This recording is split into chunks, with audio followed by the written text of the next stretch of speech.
Here's the second example we're going to explore. Now we have a clothing manufacturer who has 1,000 yards of cotton to make shirts and pajamas. A shirt requires 1 yard of fabric, and a pair of pajamas requires 2. It takes 2 hours to make a shirt and 3 hours to make the pajamas. And there are 1,600 hours available to make the clothing. So the questions we're being asked here, first of all, are what are the variables? What is it that we do not know? Well, it looks to me like we do not know how many shirts and how many pajamas we're making, because if we knew that, we could both determine how much fabric and how many hours it will take. So let's go ahead and write that down. The variables in this case should be, I'll name one X. X can be the number of shirts. You could also use a different letter. And then we'll let Y be the number of pajamas made.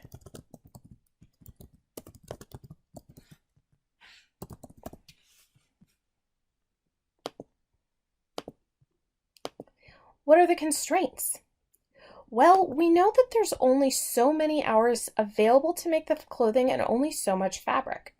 We know that there's an upper limit of 1,000 yards of cotton for making the clothes, and that there's only 1,600 hours available to make the clothes. So we can't make more shirts and pajamas than we have fabric for, nor can we make more than it would take in the amount of time.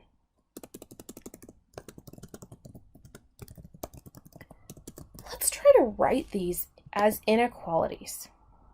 So we want to know the total amount of time and what the upper limit is on how much it could be.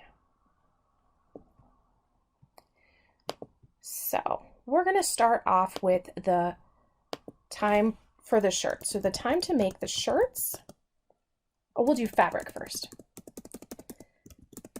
Fabric for shirts, for X shirts, should be equal to 1 yard per shirt times X shirts, or just X.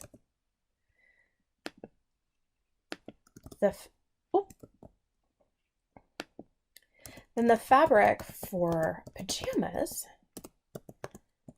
well, I have to multiply that by 2 because I need 2 yards per pair of pajamas times Y pajamas. I'm going to abbreviate that PJs because I'm tired. And so in the first case, we get X yards, and in the second case, we get 2Y yards. So what I know is the total fabric used has to be no more than 1,000 yards. So I could say that the fabric from the shirts plus the fabric from the pajamas must be less than or equal to 1,000 yards. Total fabric used must be less than or equal to 1,000. Now we can do a similar thing for our time. Let's do that. So time, we know it takes 2 hours to make a shirt. So if I make X shirts, that would be 2X hours for shirts. And it takes 3 hours to make pajamas. So it should take me 3Y hours to make pajamas. Together, I can't spend more than 1,600 hours making pajamas and shirts, so 2X plus 3Y must be less than or equal to 1,600. Now, I should point out there's 2 other constraints that would make sense in this problem. You can't make a negative number of shirts or pajamas, so I really should actually add in some extra constraints here. So both X should be greater than or equal to 0 and Y should be greater than or equal to 0.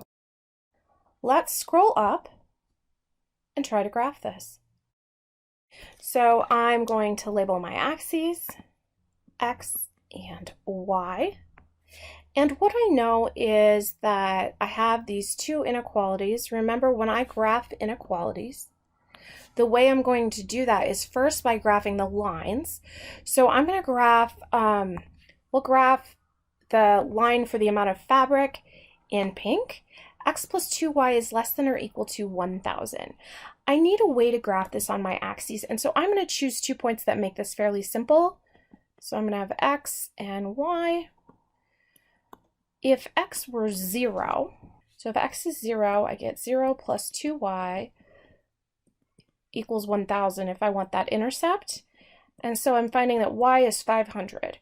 So 0, 500 has to be a point I graph.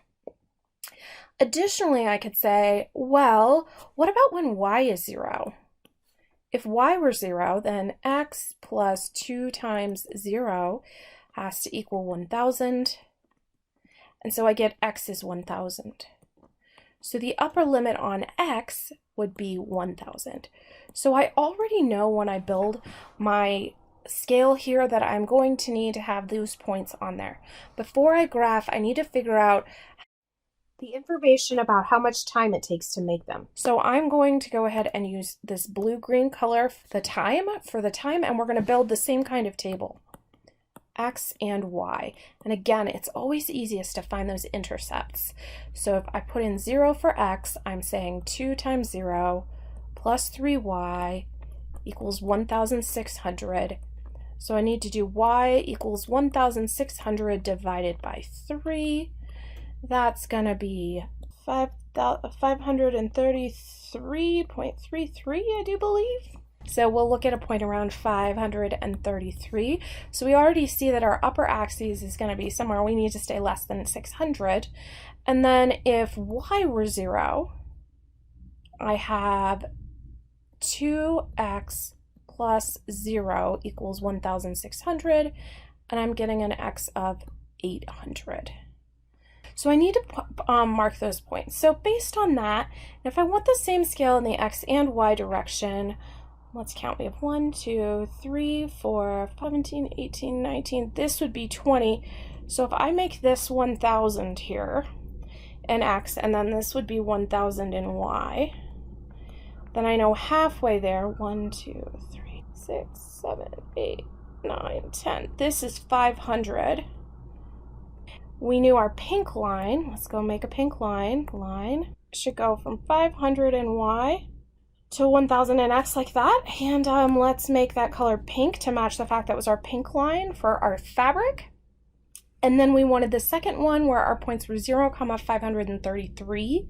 So that's going to be a point now. It's going to be a little less than up here on the next one. Oop.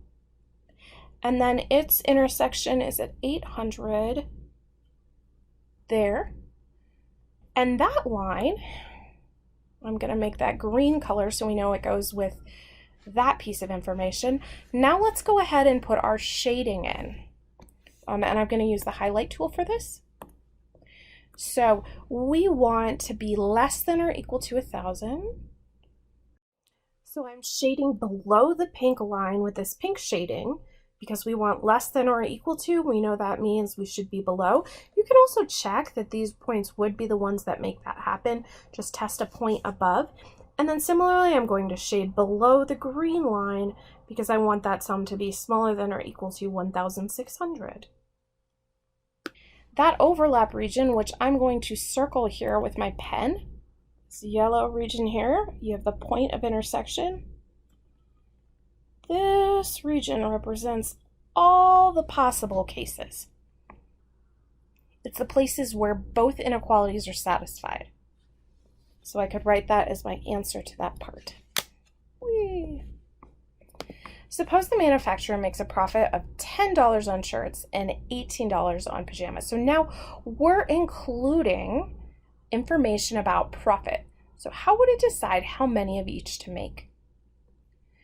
So notice if they make X shirts and Y PJs, then profit would be equal to 10x plus 18y. And how would you decide how many to make of each? Well, wouldn't you want to make it as big as possible? So what we'll do in class is shortly talk about how could we maximize that? What would make that largest? And how could the boundaries of the inequality help us determine what number of shirts and PJs maximize profit?